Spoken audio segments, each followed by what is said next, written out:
Thanks for joining us today. We give all the glory and praises to God.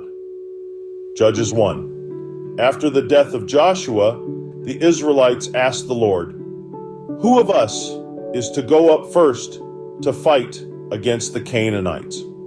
The Lord answered, "Judah shall go up. I have given the land into their hands."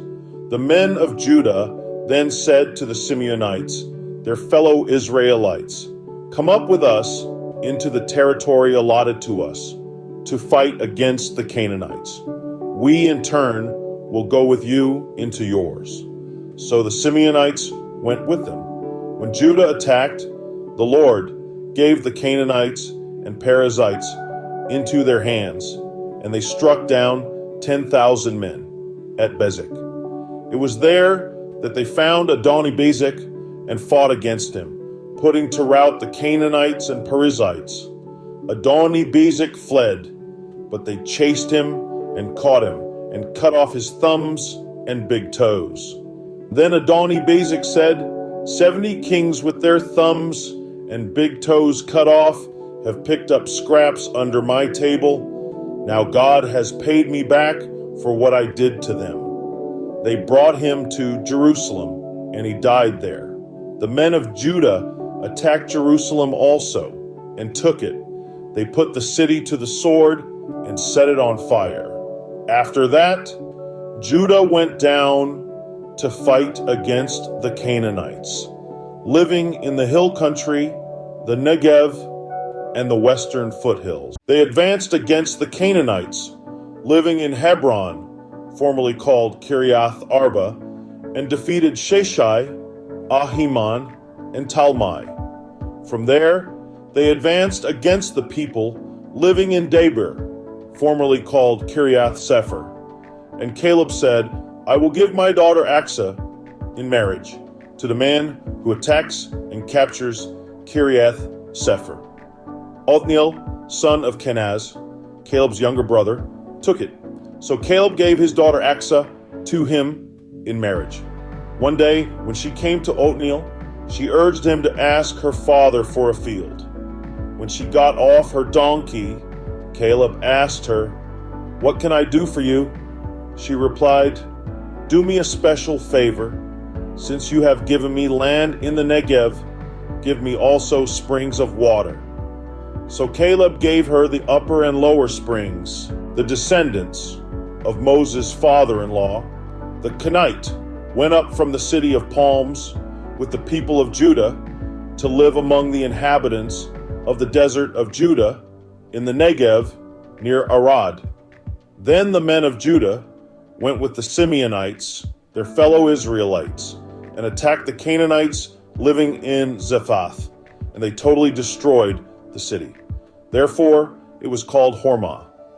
Judah also took Gaza, Ashkelon, and Ekron, each city with its territory. The Lord was with the men of Judah. They took possession of the hill country, but they were unable to drive the people from the plains because they had chariots fitted with iron.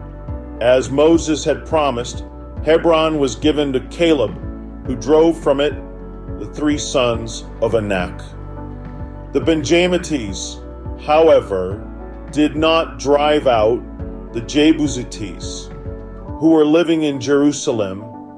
To this day, the Jebusites live there with the Benjamites. Now the tribes of Joseph attacked Bethel, and the Lord was with them. When they sent men to spy out Bethel, formerly called Luz, the spies saw a man coming out of the city, and they said to him, "Show us how to get into the city, and we will see that you are treated well." So he showed them, and they put the city to the sword, but spared the man and his whole family. He then went to the land of the Hittites, where he built a city and called it Luz, which is its name to this day. But Manasseh did not drive out the people of Bethshan, or Tanach, or Dor, or Ibleam, or Megiddo, and their surrounding settlements, for the Canaanites were determined to live in that land. When Israel became strong, they pressed the Canaanites into forced labor. but never drove them out completely.